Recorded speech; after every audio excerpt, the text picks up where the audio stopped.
Everyone, welcome to learning with. Last video में हमने rules of formation of image by concave mirror discuss किया था। आज की वीडियो में हम अपना second type of spherical mirror that is convex mirror discuss करेंगे।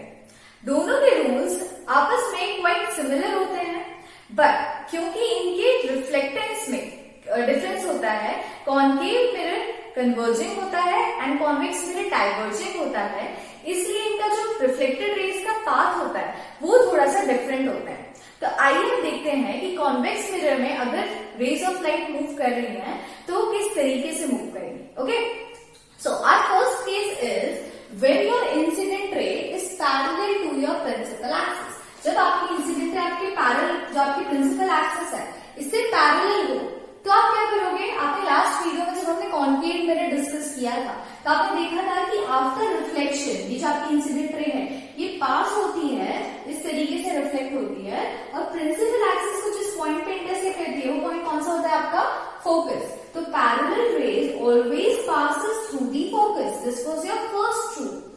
This rule is applied to your convex mirrors as well. कैसे? हमने देखा कि ये पैरेलल है ना, ये जो इंसिडेंट आ रही है आपकी प्रिंसिपल एक्सिस से पैरेलल आ रही है। ये जो था ये कन्वर्जिंग था, तो कन्वर्जिंग था इस तरीके से डाइवर्ट हो गया। बट क्योंकि कॉन्वेक्स मिरर हमारे डाइवर्जिंग होते हैं तो आफ्टर रिफ्लेक्शन क्या होगा, रे ऑफ लाइट ऐसे आएगी और इस तरीके से यहाँ पे पास हो जाएगी, है ना। हमारी प्रिंसिपल एक्सिस को इंटरसेक्ट कर रही है क्या? नहीं कर रही है।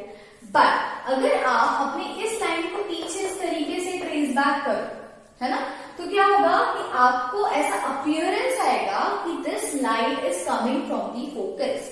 ये लाइट जो है ये पास हुई है, और पास कहां से हुई है? फोकस से पास हुई है। This is your virtual focus because it does not exist, it is behind the mirror, so this is virtual kind of. तो आपकी जो रे ऑफ लाइट है वो भी आपको वर्चुअली अपीयर होगी कि this is passing from the focus. Concave mirror में it is actually passing through the focus, but in the case of convex mirror it appears as if it is passing from the focus after reflection. ये actual में भी यहाँ से ऐसे चली जाएगी, but जब आप इसे ट्रेस बैक करोगे तो आपको ऐसा लगेगा कि फोकस पे मीट कर रही है।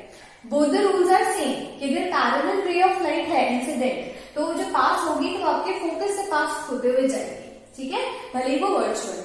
सेकेंड केस में हमारा हमने देखा था कि अगर एक कॉनकेव मिरर था, हमने देखा था कि अगर एक स्ट्रेट रे ऑफ लाइन आ रही है जो कि आपके सेंटर ऑफ कर्वेचर से पास हो रही है, तो आप क्या करते हैं, सेंटर ऑफ कर्वेचर से पास हो रही है तो वो सेम उसी लेंथ उसी पाथ से रिफ्लेक्ट बैक हो जाती है।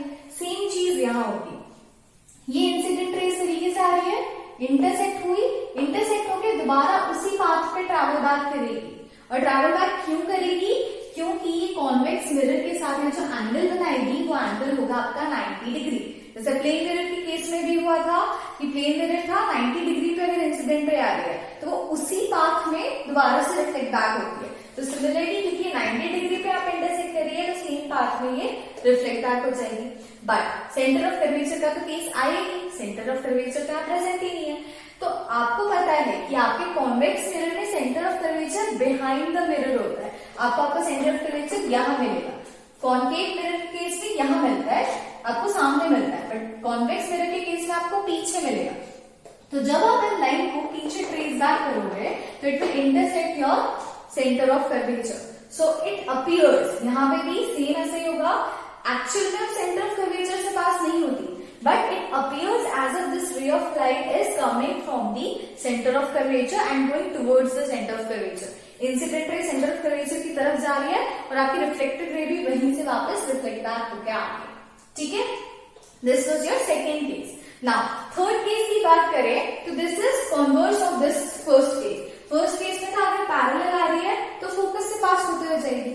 यहाँ पे ऐसा है कि अगर आपकी रे ऑफ लाइट इस तरीके से एंगल पे आ रही है कि अगर आप इस लाइन को पीछे ट्रेस बैक करो तो आपके फोकस पे इंटरसेक्ट हो, मतलब the incident ray appears to be coming from the focus. Incident ray ऐसा लगे कि फोकस से आ रही है, तो जब फोकस से रे ऑफ लाइट आती है तो रिफ्लेक्ट बैक होने के बाद वो क्या हो जाती है, आपकी प्रिंसिपल एक्सिस से पैरेलल हो जाती है ना। तो रे ऑफ लाइट आई तो यहाँ से इंटरसेक्ट हुई, रिफ्लेक्ट बैक हुई और पैरेलल हो गई। पैरेलल क्यों हुई? क्योंकि आपको ऐसा अपीयरेंस आएगा, आपको ऐसा लगेगा कि this incident ray is coming from the focus से आ रही थी और फिर पैरेलल होगी, जैसा हमने कॉन्केव मिरर के केस में देखा था। इसमें पैरेलल आती है और फोकस की तरफ डाइवर्ट हो जाती है, ऐसा लगता है। इसमें ऐसा लगता है कि फोकस से आ रही है और आपकी प्रिंसिपल एक्सिस से पैरेलल हो जाती है। So this was your third case. Now fourth case is quite similar with your concave mirror. आपने देखा था कि अगर एक कोई कॉन्केव मिरर है, ये प्रिंसिपल एक्सिस है, अगर इंसिडेंट रे ऐसे आती है, पोल पे इंटरसेक्ट करती है, तो क्या होगा, एक सर्टेन एंगल बना के ऐसे रिफ्लेक्ट बैक होती है। सेम कंडीशन आपकी कॉन्वेक्स मिरर में आएगी कि this is your convex mirror, this is your pole. Incident ray आपके पोल पे इंटरसेक्ट हुई, इंसिडेंट रे और प्रिंसिपल एक्सिस ने एक एंगल बनाया जिसको आप बोलते हो एंगल ऑफ इंसिडेंस। जो आपका एंगल ऑफ इंसिडेंस बनेगा वही सेम एंगल ऑफ रिफ्लेक्शन बनाते हुए आपकी जो ये रे है, ये रिफ्लेक्टेड रे बन के पास हो जाएगी। तो this was similar to your concave mirrors, ठीक है। तो ये फोर्थ केसेस है जो आपने कॉन्केव मिरर में देखे थे, वही सेम केसेस आप कॉन्वेक्स मिरर में देख रहे हो, बट जो पाथ है रिफ्लेक्टेड रे का सिर्फ वो इन चारों केसेस में वेरी कर रहा है कॉन्केव मिरर से, ठीक है। आई होप इतनी चीज क्लियर हो गई होगी। अब हम देखेंगे कि अगर हमारे कॉन्वेक्स मिरर के सामने कोई एक ऑब्जेक्ट प्लेस्ड है तो किस तरीके की इमेज बनाएगा, जैसे हमने लास्ट वीडियो में कॉन्केव मिरर के केसेस में देखी थी। बट क्योंकि कॉन्केव मिरर में आपको पता है कि मिरर के सामने फोकस, सेंटर ऑफ कर्वेचर, बहुत सारी चीजें होती हैं, तो आपने अपने ऑब्जेक्ट की प्लेसेस वेरी करके देखी थी। कभी आपने उसको पोल और फोकस के बीच में रखा, कभी आपने फोकस पे रखा, कभी आपने फोकस सेंटर कर्वेचर के बीच में रखा, आपने ऐसे डिफरेंट केसेस देखे। लेकिन कॉन्वेक्स मिरर के केस में आपका फोकस, सेंटर ऑफ कर्वेचर सब बिहाइंड द मिरर होते हैं और आपको पता है कि आप ऑब्जेक्ट जो होगा वो कहाँ पे प्लेस करोगे, हमेशा आपके मिरर के सामने, in front of your mirror. तो यहाँ आपको फोकस, सेंटर ऑफ कर्वेचर जैसी कोई चीज नहीं मिलेगी। दैट्स व्हाई आप कॉन्वेक्स मिरर के केस में different places of object determine नहीं कर सकते कि पहले ऑब्जेक्ट आपने यहाँ प्लेस किया, फिर यहाँ प्लेस किया, फिर यहाँ प्लेस किया। आपको हर एक कंडीशन में आपको ऑब्जेक्ट की जो इमेज है वो एज इट इज सेम मिलेगी, ठीक है, क्योंकि इसमें डिफरेंट पोजीशंस नहीं है। आप कहीं पे भी अपने ऑब्जेक्ट को प्लेस कर दो, आपको एक ही तरीके की इमेज मिलेगी। सो अब स्टार्ट करते हैं कि फॉर्मेशन ऑफ इमेज कैसे होता है। तो हमारा ऑब्जेक्ट कहाँ पे प्लेस्ड है, on our principal axis. Principal axis में कोई पोजीशन नहीं है, इसलिए कहीं भी हो सकता है, यहाँ भी, यहाँ भी, यहाँ, ठीक है। अब मान लीजिए मेरा एक इलोंगेटेड ऑब्जेक्ट है ये, which is A and B. B position से आपको पता है कि जो भी नंबर ऑफ रेज निकलेंगी वो सारी ऐसे पैरेलल आ जाएंगी। तो बी पॉइंट आप ऐसे इस तरीके से देख सकते हैं, यहाँ से लाइट जा रही है, ऐसे रिफ्लेक्ट बैक होकर आ रही है। ए पॉइंट से नंबर ऑफ रेज निकल रही है। आप दो रेज कंसिडर करो। First ray which is parallel है, आपने इसको यहाँ से ऐसे रिफ्लेक्ट बैक किया, बट यू नो कि parallel rays always travels to the focus. ये रिफ्लेक्ट होगी, आप इसको पीछे ट्रेस बैक करोगे फिर फोकस पे आके इंटरसेक्ट करेगी, ठीक है। सेकेंड रे आप इस तरीके से ड्रॉ करो कि आपकी सेंटर ऑफ कर्वेचर से पास होते हुए नजर आए, तो आपकी ये रे क्या करेगी, ऐसे जाएगी, इंसिडेंट होगी, यहाँ पे इंसिडेंट होने के बाद रिफ्लेक्ट बैक हो जाएगी, सेम पाथ पे ट्रैवल बैक करेगी। बट जब आप इसको आगे ऐसे ट्रेस बैक करोगे तो आपके सेंटर ऑफ कर्वेचर पे इंटरसेक्ट होते हुए नजर आएगी, ठीक है। अब आपकी दो रेज हैं, एक ये फोकस पे जा रही है और एक ये आपके सेंटर ऑफ कर्वेचर पे जा रही है। ये दोनों रेज ए पॉइंट की हैं, तो जिस पॉइंट पे ये रेज इंटरसेक्ट कर रही हैं उस पॉइंट पे आपको क्या मिलेगा, आपका ए डैश, मतलब आपको ए पॉइंट की इमेज यहाँ पे मिलेगी। सिमिलरली जब इस रे को आप ट्रेस बैक पीछे करोगे तो यहाँ पे आपको बी डैश मिल जाएगा। जब आप परपेंडिकुलरली ए डैश और बी डैश पे ज्वाइन करोगे तो this will be your image, ठीक है। अब इस इमेज का अगर आप कैरेक्टरिस्टिक देखो तो आपको क्या समझ आ रहा है। सबसे पहले तो image is forming behind the mirror.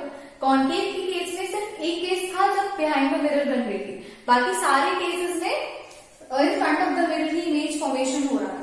But in the case of convex mirror your image forms always behind the mirror and it is always virtual, क्योंकि रे ऑफ लाइट कभी भी मीट करेंगी नहीं, डाइवर्जिंग होता है। आपको हमेशा उसको ट्रेस बैक करके पीछे में लाना पड़ेगा पॉइंट लाइन्स को। तो यहाँ पे जब भी आपकी इमेज बनेगी वो कैसे बनेगी, वर्चुअल इमेज। मैंने आपको बताया था कि virtual images are always erect, real images are always inverted. तो ये कैसी आपकी इरेक्ट इमेज स्ट्रेट बन रही है, ए पॉइंट ऊपर है, बी पॉइंट नीचे आ रहा है। साइज की अगर आप बात करो तो आपके ऑब्जेक्ट का साइज देखो कितना इमेज जो बन रही है वो काफी छोटी बन रही है। The size of the image will always be smaller than that of the object in case of convex mirrors. ठीक है, क्या देखा हमने? The position of the image is behind the mirror. It is forming behind focus, है ना? यहाँ पर देखोगे कि फोकस से पहले ही इमेज बन जाएगी, फोकस के बाद नहीं बन रही है। फोकस के पहले आपके हमेशा इमेज फॉर्मेशन हो जाएगा। वर्चुअल है क्योंकि एग्जैक्टली पॉइंट्स मीट नहीं कर रहे हैं, आपने मीट करवाए हैं, that's why this virtual and erect image. And diminished image है, मैग्निफाइड बड़ी नहीं है, it is diminished, smaller image है आपके ऑब्जेक्ट से। ठीक है, तो this was the first case. अब हमारा सेकेंड केस है जिसमें कि अगर हमारा ऑब्जेक्ट बहुत ही दूर के डिस्टेंस पे है, इंफिनिटी पे है, और वहां से नंबर ऑफ रेज आ रही है आपके कॉन्वेक्स मिरर के ऊपर एंड इमेज फॉर्मेशन हो रहा है। तो जैसे कि मैंने आपको लास्ट वीडियो में बताया था कि अगर हमारा ऑब्जेक्ट बहुत दूर होता है और वहां से जब रेज ऑफ लाइट निकलती हैं, किसी एक पॉइंट से भी अगर नंबर ऑफ रेज निकल रही हैं, वो इतना डिस्टेंस ट्रैवल कर लेती हैं कि after a while all the rays appears to be parallel to each other. ऐसे हो जाती है, कैसे लगता है कि ये दोनों लाइन्स जो आपस में कैसी हैं, पैरेलल है।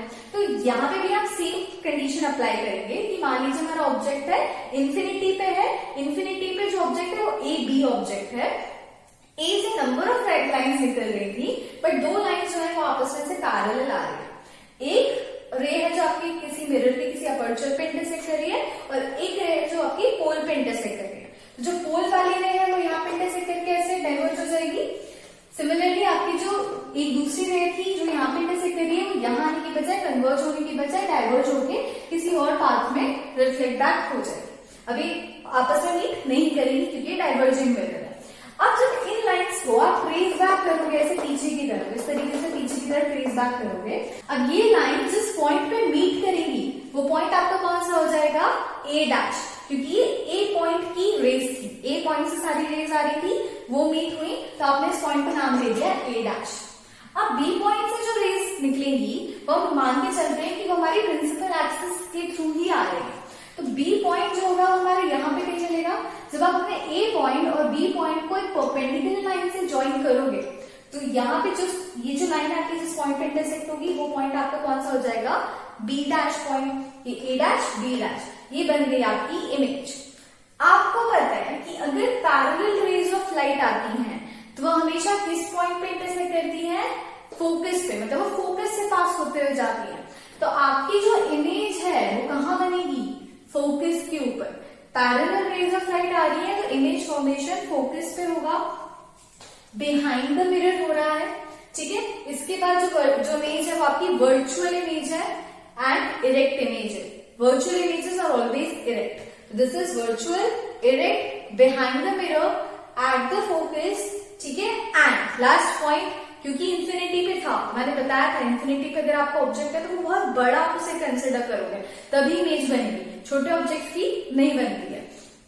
तो लेकिन जो आपका ऑब्जेक्ट, जो आपकी इमेज का साइज है, वो इमेज का साइज कैसा आ रहा है? काफी छोटा।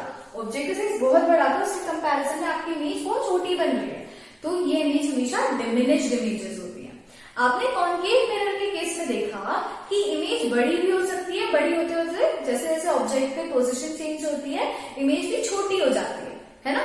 लेकिन कॉन्वेक्स मिरर के केस में तो आपको दो ही केस मिल रहे हैं, आपने 6 केसेस पढ़े थे, इसमें सिर्फ 2 केसेस है। या तो आपका ऑब्जेक्ट प्रिंसिपल एक्सिस पे होगा या फिर इंफिनिटी पे होगा, और दोनों ही केस में आपकी जो इमेज है वो virtual, erect, behind the mirror and diminished बन रही है। ठीक है, बस डिफरेंस क्या है कि इसमें बिहाइंड फोकस बनती है और इसमें एट द फोकस बनती है। ठीक है, तो आई होप आप लोगों को कॉन्केव और कॉन्वेक्स मिरर में फॉर्मेशन ऑफ इमेज किस तरीके से होता है ये चीज क्लियर हो गई होगी। अब अगर हम इनके यूजेस की बात करें तो कॉन्केव मिरर में, क्योंकि आपको पता है आपको मैग्निफाइड एंड लार्ज इमेजेस बनती हैं, तो ऐसे कोई भी जगह है जहां आपको बड़ी इमेज चाहिए, आप चाहते हो कि जो आपको ऑब्जेक्ट दिख रहा है वो थोड़ा मैग्निफाइड होकर बड़ा होकर दिखे, तो हर उस जगह पे आप एक कॉन्केव मिरर को यूज करोगे। जैसे कि डेंटिस्ट होते हैं, उनको हमारे दांतों में देखना होता है कि क्या प्रॉब्लम है, तो छोटा सा ऑब्जेक्ट है, आप चाहते हो कि थोड़ा मैग्निफाई होकर दिखे ताकि डॉक्टर्स उसे इजिली ऑपरेट कर सके, तो वहां पे वो कॉन्केव मिरर्स यूज करते हैं। लेकिन हमारी गाड़ियां हैं, है ना, जब हम गाड़ियां चलाते हैं तो हमारे साइड में हमारा मिरर होता है, अगर वो मिरर कॉन्केव हो, उसमें आपको इनलार्ज इमेजेस दिखें, तो पता चला पीछे आपकी 10 गाड़ियां आ रही हैं, लेकिन यहाँ पे आपको सिर्फ एक ही गाड़ी दिख रही है। और वो गाड़ी भी कैसी होगी? उल्टी, क्योंकि याद है कॉन्केव मिरर में हमेशा रियल इमेजेस बनती हैं और इन्वर्टेड होती है, उल्टी होती है। तो जब आप गाड़ी चला रहे हो आप देख रहे हो कि आपके पीछे जो भी गाड़ी है वो सारी उल्टी चल रही है। तो हमारे माइंड को उसको समझना कि गाड़ी कितनी दूर है, कैसे आ रही है, ये सब हमारा माइंड इजिली नहीं कर पाएगा। तो हमारी गाड़ियों में कौन सा मिरर यूज करेंगे? कॉन्वेक्स मिरर, क्योंकि वो हमें एक तो सीधी इमेज देगा प्लस छोटी इमेज देगा, ताकि जितनी भी गाड़ियां पीछे, ऑब्जेक्ट का साइज तो बहुत बड़ा है, गाड़ियां बहुत बड़ी बड़ी होती हैं, ताकि सबकी आपको छोटी छोटी इमेजेस मिल जाए, तो आपको नंबर ऑफ व्हीकल्स आप अपनी गाड़ी में आगे देख पाओ। तो इसी के बेसिस पे कि आपको इमेज जो है आपकी एनलार्ज चाहिए या फिर डिमिनिश चाहिए, किस तरह की इमेज चाहिए, उसके बेसिस पे आप अपना मिरर सिलेक्ट करते हो कि आपको कौन सा मिरर यूज करना है। तो on the basis of application आपका कॉन्केव या कॉन्वेक्स मिरर का यूसेज होता है। आप डिफरेंट डिफरेंट यूजेस अपनी बुक में थ्योरेटिकली देख सकते हो। अब अपन मिलेंगे अपनी नेक्स्ट वीडियो में, तब तक के लिए अपना ध्यान रखिए, खुश रहिए, बाय बाय।